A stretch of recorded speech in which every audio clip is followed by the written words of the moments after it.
Mujeres sembrando sueños.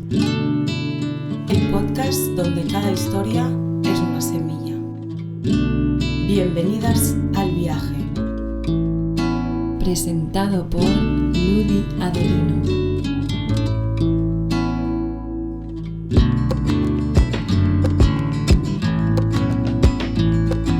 Bienvenidas a Mujeres Sembrando Sueños. En el episodio de hoy vamos a conocer a Flavia Lima y a Elisangela López. Estas dos mujeres gestionan Ascoma, una organización sin ánimo de lucro que desde 2007 transforma la comunidad isleña de Matarangiba en Bahía. Su mayor impacto radica en la creación del banco comunitario Illa Mar y la moneda local Concha, diseñados para blindar el comercio interno. Además, fomenta el turismo comunitario y trabaja en alianza con Ascomat para proteger el patrimonio cultural de la región y la identidad de la isla. Una verdadera revolución comunitaria que demuestra cómo la autonomía económica transforma realidades. Conozcamos su historia. Bienvenida y bienvenido a un capítulo más de Mujeres Sembrando Sueños. Y hoy estamos en un sitio hermoso llamado Matarangiba. Seguimos en Salvador de Bahía, pero Matarangiba está no en el centro, sino que tienes que conocer y tienes que pillar una lancha, tienes que coger un bus, tienes que coger otro bus para llegar. Entonces, estamos en un sitio lejos, pero muy tranquilo, muy hermoso, y es un pueblo de pescadores que la comida aquí es exquisita. Así que hoy nos reciben Flavia Lima y Elisangela López Lima. Así que bem-vindas e muito obrigada por nos receber aqui na Ascoma e para nos fazer também entender um pouco como que funciona essa comunidade, né, daqui de Matarangiba. Flávia, você é a conselheira administrativa, né, de Ascoma, e você é a conselheira financeira. Como que nasceu, como que surgiu Ascoma? Então, nós que agradecemos também, né, a visita de vocês aqui. E a Ascoma, ela surge da necessidade, né, de uma comunidade pesqueira, onde não existia água nem a energia. A gente vivia a fifó e candeeiro e de poços artesianos. E com a vinda há 50 anos atrás de uma empresa, né, internacional, multinacional, a gente viu essa oportunidade de fazer uma parceria com essa empresa. E aí, lá em 2005, 2006, um grupo intitulado CCM convocou uma reunião com a empresa e a empresa convidou a ITES UFBA, né, para fazer esse diálogo. E, mediante a reunião, foi feito um mapeamento na comunidade com os próprios comunitários. E aí surgiu a ideia de a migração dos jovens era muito na época, né? Então, com a ideia do professor Genalto, da ITES UFBA, trouxe a ideia de um banco comunitário, né, que ele já tinha essa experiência lá no Ceará, né, com o Banco Palmas, e aí nos apresentou como era o funcionamento de um banco comunitário. E a gente abraçou, né, fizemos um mapeamento e surgiu o primeiro empreendimento econômico solidário de Matarangiba, que foi o BC Illa Mar. Logo em seguida, também, na época, na comunidade, só uma família tinha computador e internet. Então, tinha uma fragilidade da tecnologia social aqui. Aí, a gente também sentiu essa necessidade de trazer um infocentro, né, que é um centro de informações tecnológico, e trazendo com ele oficinas de informática básica para os jovens e moradores também, os adultos que quiserem fazer. Claro. Formamos duas turmas de no mínimo 50 alunos, né? E esses alunos com o propósito de reaplicar esse conhecimento na comunidade para os outros jovens que viessem chegando. E foram surgindo vários e vários empreendimentos econômicos solidários, como a rádio comunitária, o Vivertu, a horta comunitária, a ostreicultura,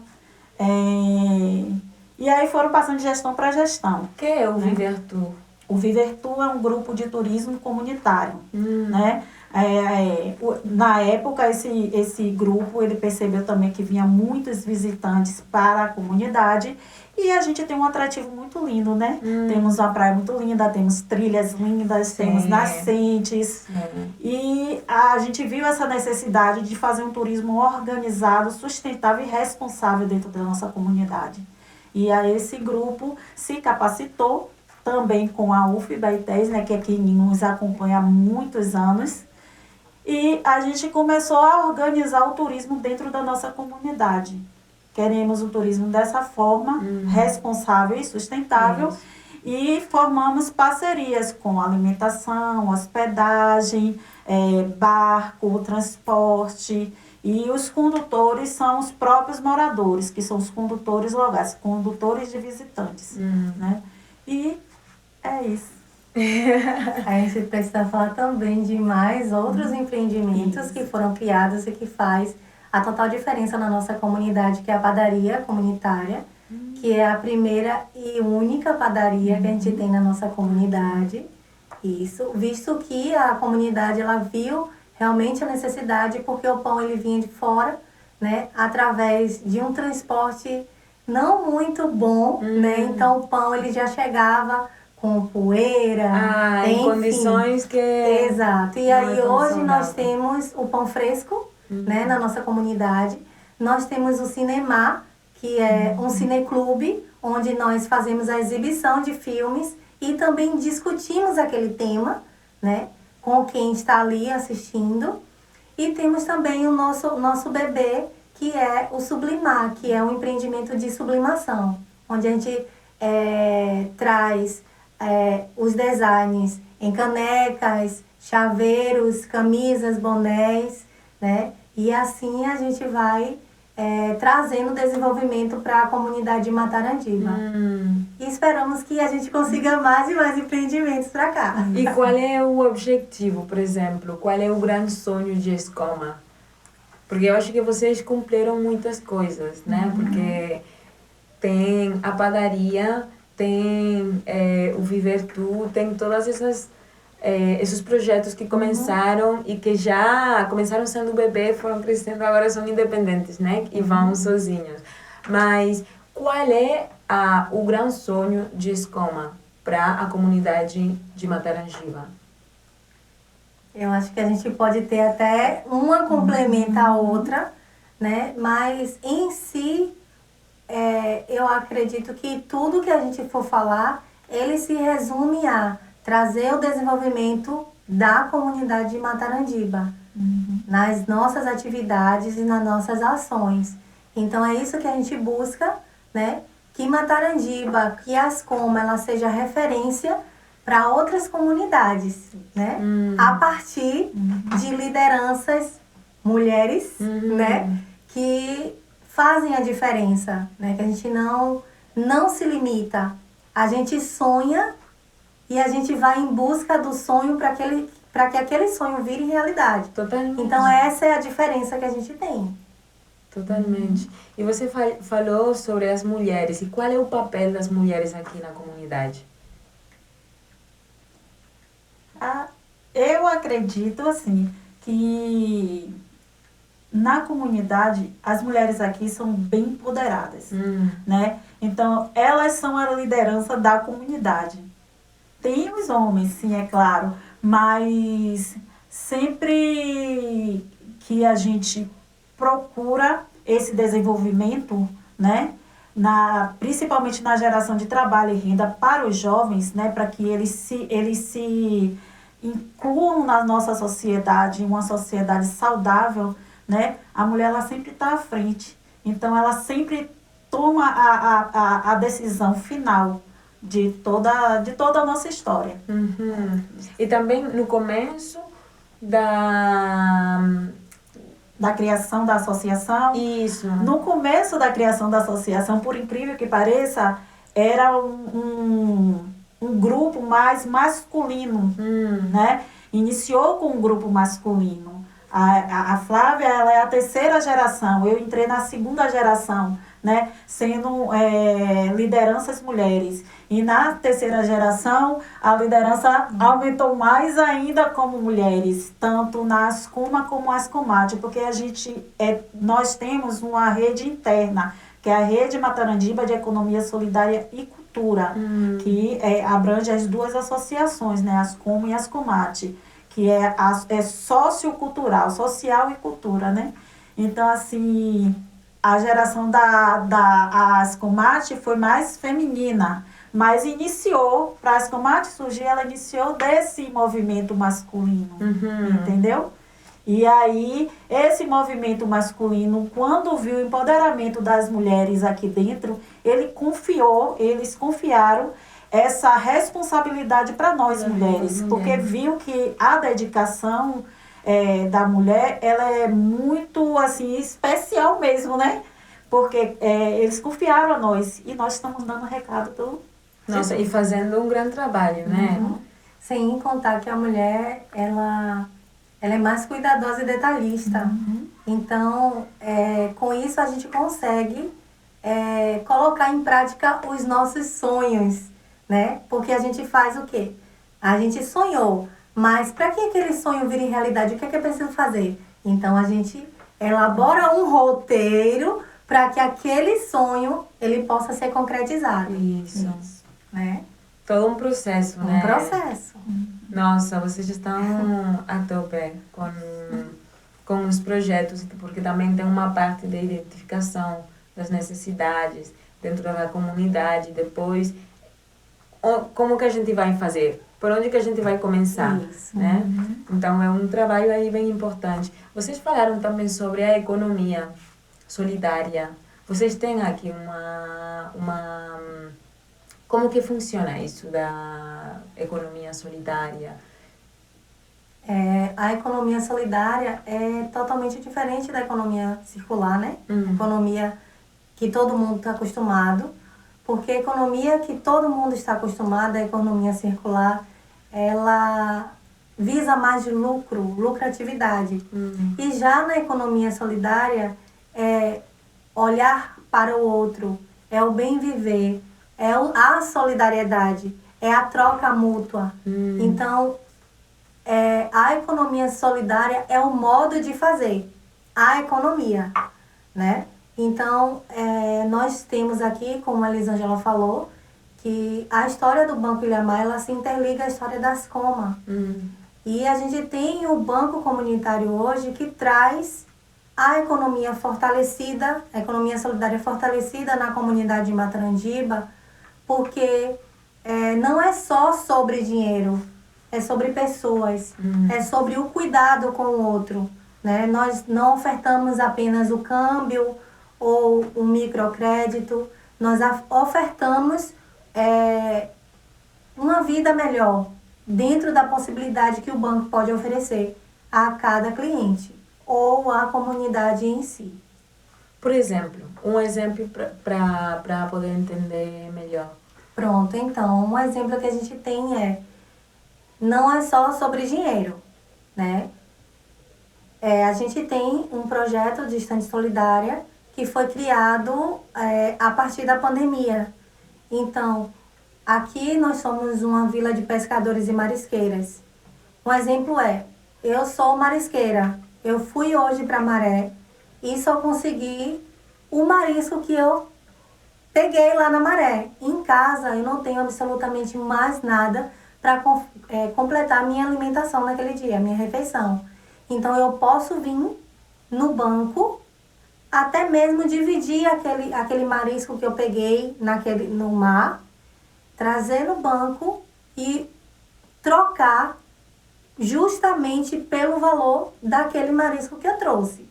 Então eu posso trocar por um arroz, um feijão, uma farinha, e aí eu completo a alimentação do dia.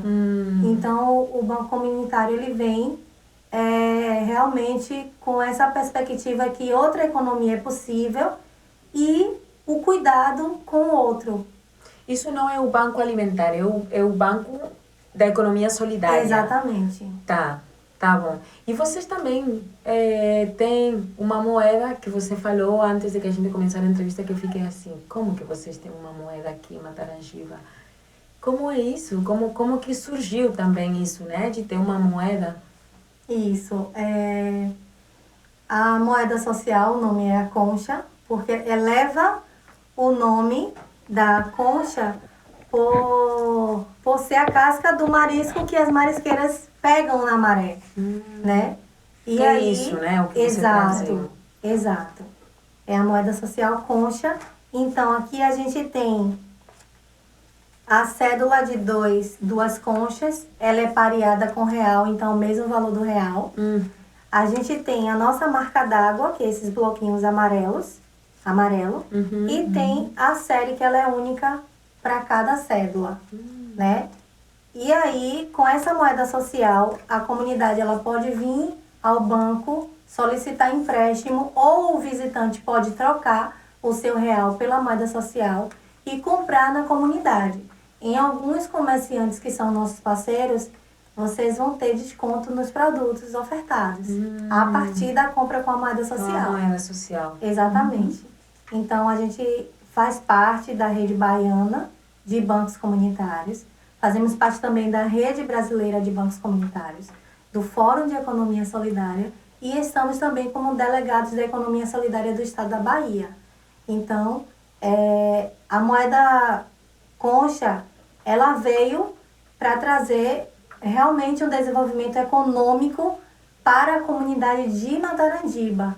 Então, traz o aquecimento da economia a partir dos nossos comerciantes, que são nossos parceiros, que conseguem aquecer a sua prateleira e repassar a mercadoria em moeda social, fazendo com que os nossos moradores não precisem sair da comunidade para comprar. Eles compram aqui com a moeda social. Totalmente. Exato. E você, a concha só tem aqui em Matarangiba ou tem em outras localidades também? A concha só tem aqui em Matarangiba. Cada banco, ele leva a sua identidade local, nome, tudo com a identidade da comunidade. Como a gente tem exemplos, em Salvador a gente tem o Moja, que é do Banco Santa Luzia, e a gente tem também o Sururu, que é do BCQI, que é o banco de lá de Cachoeira, né? Então, cada um leva a sua identidade local e o nome também daquilo que representa mais a sua comunidade. Totalmente. Nossa, que incrível, que bom. Exato. Né?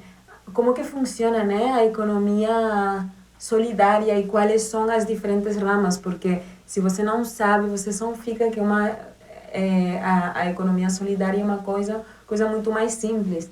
Estou vendo que é uma coisa ainda mais complexa, que tem muitas outras ramas diversificadas que vão para potenciar o povo de uma comunidade, né? Nossa. E aí, sem contar que também, nos bancos convencionais, para uma pessoa solicitar um empréstimo, ela precisa estar com o CPF direitinho, né? Limpo, tudo. E a partir dos bancos comunitários, ela pode acessar apenas a confiabilidade. Não precisa olhar CPF nem nada, né? A gente tem o CAC, que é o Comitê de Avaliação ao Crédito, que são pessoas da comunidade. O cliente, ele vem, solicita o empréstimo e a comunidade, juntamente com o agente de crédito, se reúne e informa sobre aquele crédito do cliente. E a partir dali, ele é aprovado ou não aprovado, porque isso depende muito da necessidade que o cliente tenha do crédito.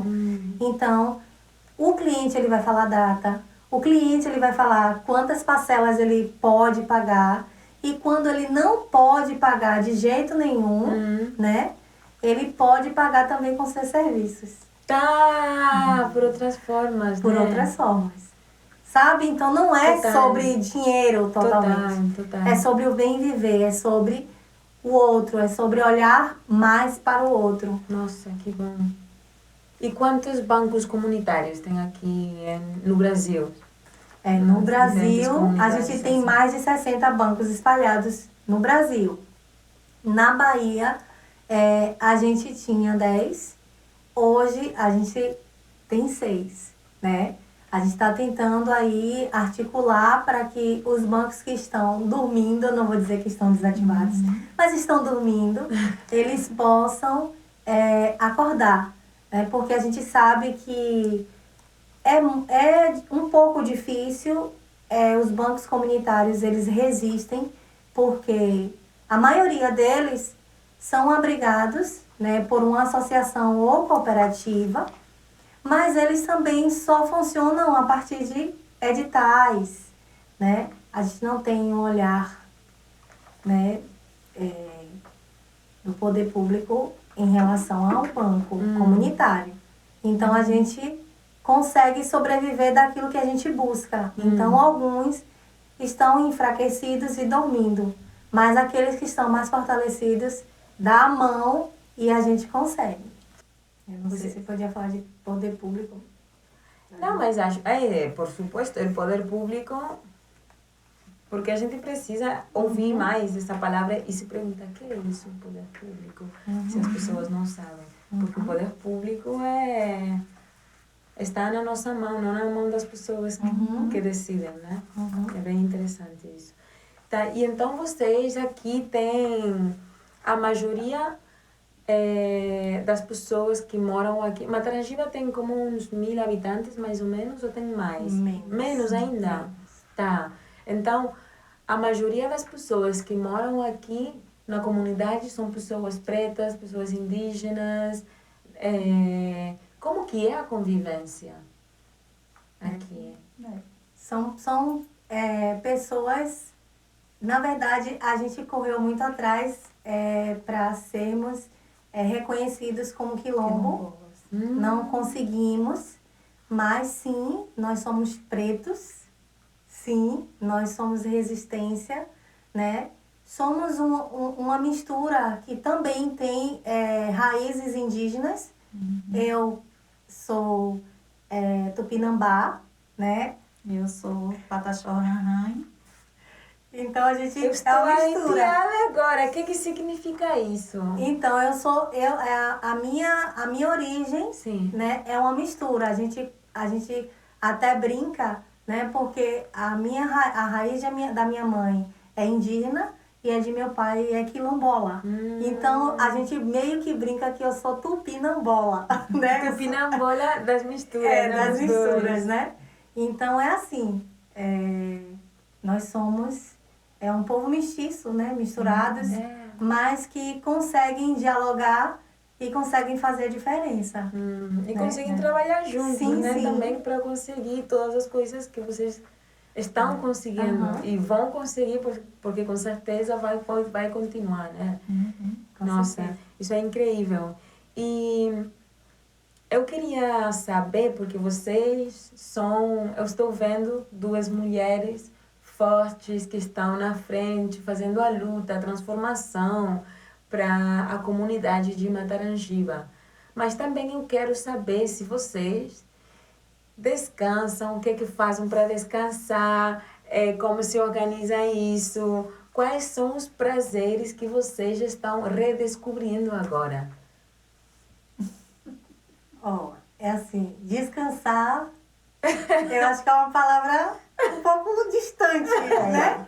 Mas assim, o que eu tô me redescobrindo que eu gostava de fazer e que hoje eu encontro atuantes sobre isso de fazer era atividade física, que eu sempre amei, né? E hoje a gente tem aqui na Ascoma um projeto chamado Cultura em Movimento, que a gente traz a capoeira, e aí a gente traz também a arte marcial a partir do Thai Box. O Thai Box eu faço, a capoeira a Elisângela faz, né? E a partir disso, sim, a gente, pelo menos eu tenho um prazer, né? Porque por mais que a gente, né, tenha, que a gente não descansa, a gente tem a vida bem corrida, né? Porque a gente, além de trabalhar, tem a casa, né?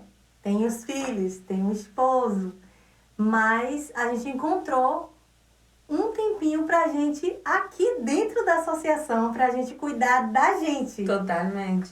Né? Necessário. E aí eu tive uma experiência muito boa que a gente tem 2 meses desse projeto e eu não posso dizer precisamente, mas eu tive uma evolução porque eu estava muito, muito gordinha e agora eu emagreci bastante. Então isso também levanta a autoestima, né? Então foi algo que me trouxe um prazer e não quero parar, eu O quero exercício, continuar. Então você redescobriu Sim. que o fazer deporte, Exercício físico é uma coisa que faz você sentir-se bem. Sim. E está continuando a fazer isso. Sim. Então eu acho que é bem importante identificar essas coisas, essas atividades que nos dão energia. Porque às vezes a gente está com muitas coisas e você só precisa parar, fazer o que você sabe que gosta e vai cambiar a energia de você e você pode voltar no trabalho com outra energia ainda mais. Exato. Isso. E para você? Então, assim, além desse projeto Cultura em Movimento, né, a gente proporciona também eu chamo assim de liberdade mental, né, que a gente também está com um projeto de psicoterapia grupal dentro da associação e expandimos para a comunidade também. Né? Um projeto que a Flávia está levando aí desde 2024, né? E está dando muito certo. E através dessa psicoterapia, também individual, né? Eu pude redescobrir que os meus prazeres, quando eu era criança, eu fazia dança e balé. E assim, eu tinha minha junta muito flexível. E hoje, quando eu vejo o Guinho na capoeira, né? Estou fazendo capoeira, amo capoeira. Eu participei dos dois, mas assim, pela minha idade, eu tive um pouco de problema devido a uma queda que eu tomei. Mas eu escolhi a capoeira porque eu me identifiquei mais com a capoeira, né? E aí, quando eu vejo o Guinho naquela flexibilidade toda, eu fico assim, e minha neta também que está, aí eu fico assim... A sua neta? Tudo isso. Nossa. Eu tenho 5 netos, 2 filhos. Vamos falar disso depois. Então, assim, aí eu olho assim, meu Deus, eu fazia tudo isso, mas eu vou voltar a fazer também, porque eu ainda tenho uma flexibilidade boa, apesar da idade, eu tenho uma flexibilidade boa, só depende de mim. Então, com a psicoterapia grupal, eu pude enxergar que eu posso, se eu quiser, fazer, né? Tenho uma bicicleta em casa, mas não saio. Andava de bicicleta, passeava Salvador toda de bicicleta, mas não saio de bicicleta aqui. Mas esse redescobrimento realmente foi através da terapia, né? E aí, com a aula de capoeira, eu fiquei maravilhada. Sim, porque a capoeira mistura, né? A dança, exercício físico, tudo isso, né? Flexibilidade também, porque você tem que ter... Acho que também não é prática. Você não vai começar um dia ou um mês e vai começar fazendo muitas coisas, né? O corpo tem que se acostumar, tem que preparar o corpo, tudo isso, né? Ainda mais que a gente vivia aqui com a vida sedentária, né? O dia todo sentada em reuniões. E aí, com o exercício da capoeira, tá bem mais flexível. Só tem 2 meses, mas o mestre disse que daqui a 6 meses a gente tá craque. Nossa, você manda algum vídeo depois, assim, pra ver, quando vocês estão fazendo alguma roda ou alguma coisa assim de capoeira. Que lindo. Então, você falou que você tem 5 netos. Isso. Como é isso? Então, não vou perguntar a sua idade, não vou falar aqui, ou pode ser que sim, mas eu sei. Eu tenho vergonha da minha idade, não. Então, Não tenho vergonha mesmo. Eu acho que eu sou bem, assim, realizada com tudo que eu sou. Bem feliz, né? E descobri isso agora também, né? Nossa. Então, assim, eu fui mãe cedo. 17 anos eu tive meu primeiro filho. Tá. Hoje tá um homem, né, com 35 anos. e uma filhinha de 7 anos que vai fazer aniversário amanhã. Ah, mira. A sua filha, então a sua neta. É minha neta, essa netinha que joga capoeira junto comigo. 7 anos. É. Nossa, que hermoso. E tem uma filha que fez 30 anos agora, e ela tem 4 filhos, né? O mais velho, meu neto mais velho, tem 14 anos. Uau! Né? Uau! E você? Eu tenho 2 filhos, né? A menina de 12 e o menino de 10. Tá, ainda são pequenininhos. Aham. Ótimo. Ao contrário de Elisângela, eu tive filho com 29 anos. Tá, a diferença é notável, né? Então, e como que é esse processo de ser mãe? Ou como posso fazer a pergunta? Sim, é o processo de ser mãe, de ter, como você falou antes, o trabalho, mas também você tem a responsabilidade quando você chega na casa, porque é diferente, por exemplo, no seu caso, que você tem uns filhos grandes, independentes, fazendo a sua vida, mas no seu caso, você volta para casa e você tem ainda coisas que fazer, porque os seus filhos ainda são dependentes, né? Precisam da mãe, mas sempre precisamos da nossa mãe, mas quando você é ainda mais jovem, mais adolescente, assim, menino ainda nesse processo de crescimento, você não pode estar muito longe da sua mãe. E muitas vezes, durante o dia, quantas vezes que você ouve? Mãe, eu preciso de você! Bem isso. E aí, por estar, né, na associação, né, a semana inteira, e aí, às vezes, quando eu chego, dou um pouco de atenção, mas não é como deveria, né? Eu já sentei com eles, já expliquei, já conversei. E eles super entendem. Aí eu tiro o sábado, porque nem sempre eu consigo também sair com eles, porque acaba que o sábado eu estou fazendo as coisas de casa. Mas eu tiro o sábado pra gente ver um filme, tomar um café diferente, né? Eu sempre procuro fazer algo diferente no sábado para eles, né? E assim a gente vai seguindo e vai levando. Mas minha filha, ela já tem um hábito de, antes de passar em casa, ela vem aqui. Ela vem aqui. Aí vem só para saber como eu tô e vai para casa. Nossa, eu acho que isso não sei o que vocês acham também, mas eu acho que é como a nova forma que temos as mulheres de nos adaptar nos cambios, nas mudanças, né, das coisas, da nossa atual realidade, né, porque agora a mulher pode trabalhar, pode viajar, pode fazer muitas coisas, e são coisas bem legais. Até que tem mulheres que também estão nesse processo de decidir, eu quero viver a minha vida e não quero ter filhos. Então, estamos nessa etapa onde que nunca a humanidade chegou com o empoderamento da mulher. E também, por outra parte, quero saber o que vocês acham, se é uma coisa que não nos... como que é? Se é uma coisa que está fazendo para nós ter mais peso ainda. Não sei se eu expliquei, não fiz bem a pergunta. O feito de que as mulheres agora somos... nós estamos empoderadas, mas estamos nos empoderando ainda mais. Mas isso não tira que, se você é mãe, faça as coisas que tem que fazer uma mãe. Você vai ter que trabalhar, você vai ter que viajar, e decidir tudo. Mas se você é mãe, você tem as suas tarefas de mãe também. Então, eu não sei se isso é ainda como colocar mais peso no papel da mulher. Eu acredito que não. Eu acredito que é a questão de se organizar, né? Na minha adolescência, eu tive filho tarde porque uma palavra que você colocou, eu refleti lá atrás. Quando eu era adolescente, já indo para a juventude, eu vivia tudo que eu queria viver, fazer, ter uma liberdade.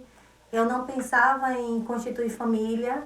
Eu era daquelas que achava que eu ia morar sozinha. Eu não queria ter filhos, né? Na minha concepção, eu não queria ter filho, não queria ter marido, eu queria viver para mim só, né? Mas eu fui mudando a minha concepção, eu fui mudando, fui amadurecendo e fui mudando. Hoje eu tenho família, tenho meus filhos, né? Que logo, quando eu casei, eu era estéril, eu não podia engravidar. E aí veio a minha primeira filha. Depois da minha primeira filha, eu engravidei usando um contraceptivo.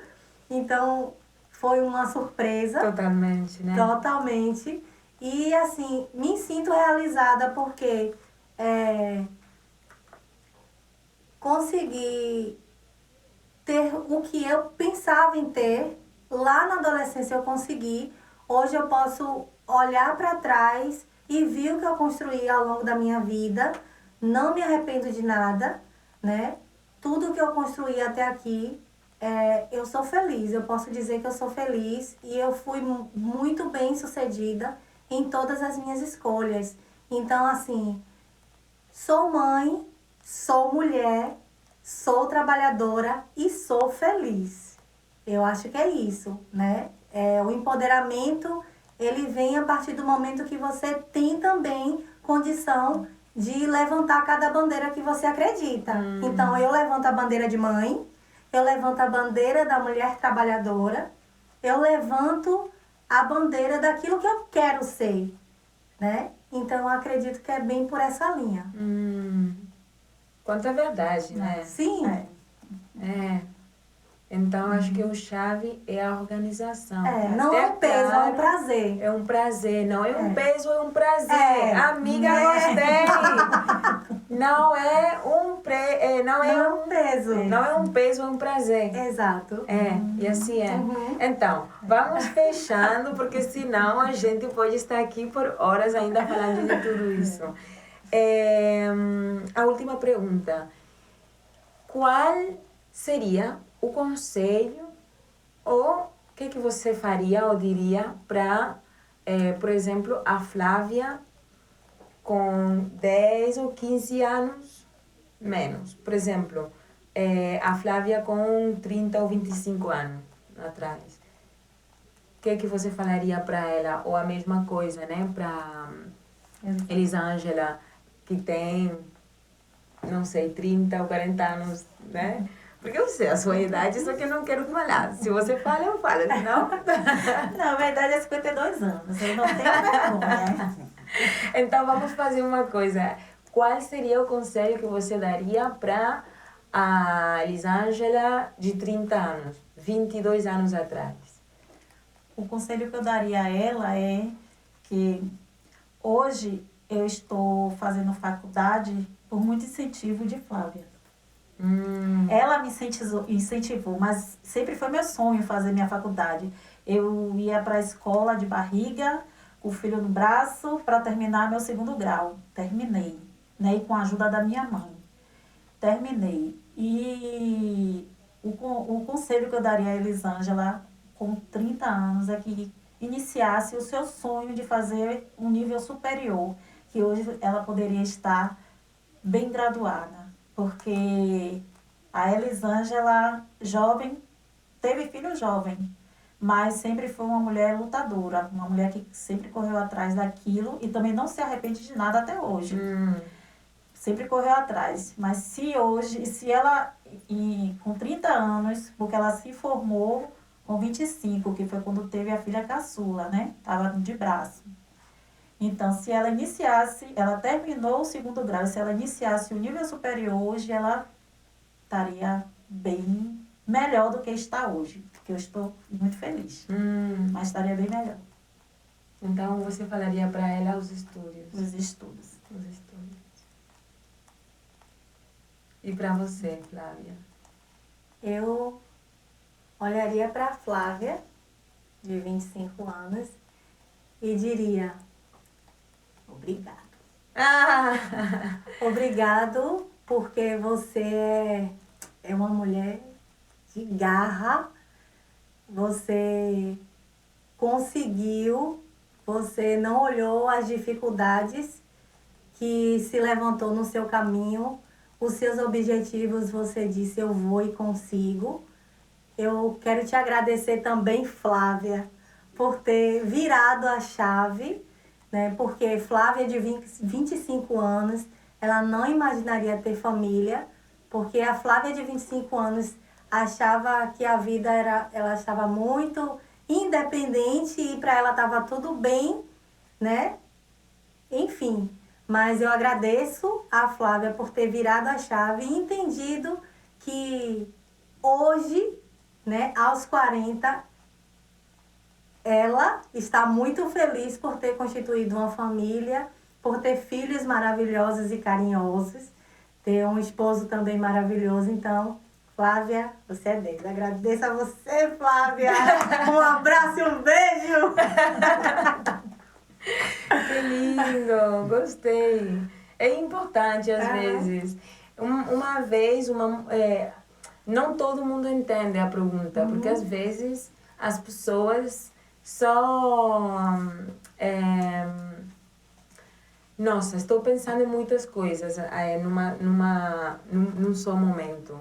Mas o que eu quero falar é que uma vez, não todo mundo entende a pergunta, porque uma vez eu fiz a pergunta e uma mulher falou: não, você quer falar o conselho que eu daria para, por exemplo, a Flávia do futuro, ou onde que eu quero me ver daqui a 10 anos, não voltar para trás. Eu falei: não. A pergunta é bem clara. O que você diria ou faria, ou o que você sente, né, para compartilhar se você tivesse a você mesma, mais com 10, 15, 30 anos atrás? Por quê? Porque eu acho que é importante, às vezes, pensar nesses momentos para se lembrar de onde que a gente sai, onde que a gente está agora, e você reflexionar no seu interior para onde que você quer ir.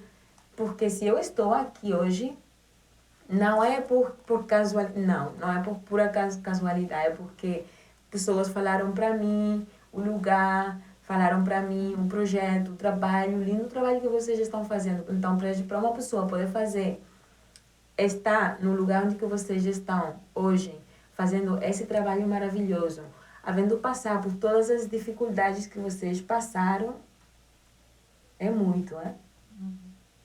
E é importante lembrar disso e falar: nossa, eu fiz isso, eu fiz. Isso. Obrigada, Flávia, porque você fez isso. Obrigada, Elisângela, porque você fez isso e você conseguiu. E ainda as coisas que faltam para vocês conseguirem. Então, obrigada. Eu agradeço esse encontro, gostei demais. Tardamos em começar, mas foi ótimo. As coisas acontecem como que tem que acontecer, né? Eu agradeço também, muita gratidão. Obrigada, gostei, obrigada. Sí, sí. Maravilloso. Gracias por acompañarnos en este viaje y permitir que esta historia eche raíces en ti. Recuerda que cada sueño sembrado hoy es el cambio del mañana. Encuéntranos y suscríbete en YouTube, Spotify, Apple Podcast, eBooks o en tu plataforma de podcast favorita. Soy Ludia Adelino y seguimos sembrando sueños